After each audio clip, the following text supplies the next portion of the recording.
Did you have a dream car when you were growing up? My dream car when I was growing up was a Corvette. My first car when I grew up was a 1968 Dodge Charger, the same car that Steve McQueen and others drove on the movie Bullitt. So, yeah, and I grew up in Detroit. It was muscle car heaven. My little toy car that I got for a birthday present, it didn't have any car company's name on it. But our family didn't own a car until I was a senior in college. The car that I had that I loved was a little Volvo station wagon, which is the first car that I really was allowed to drive around in myself. We didn't even have a car. My father commuted to New York City by bus and train, and we didn't own a car at all. So it wasn't until I was in graduate school that I ever had a car. My Excalibur is in a very fancy car museum.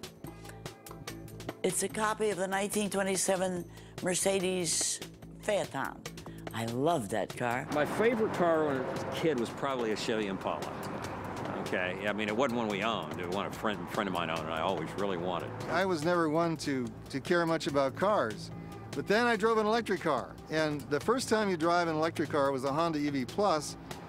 You start to realize that this is the way cars should drive. And what's your favorite car now? My favorite car today is the one car I own, a Honda Civic, and it gets mileage it's just about as good as a Prius. The EV1, I think, is the most fantastic, and we love our hybrids, our Toyotas, Priuses. I'm smitten with this big SUV that I'm still driving, awaiting a plug-in hybrid variant to come along. Well, I'm not allowed to drive. You know, at 90, can't get a license.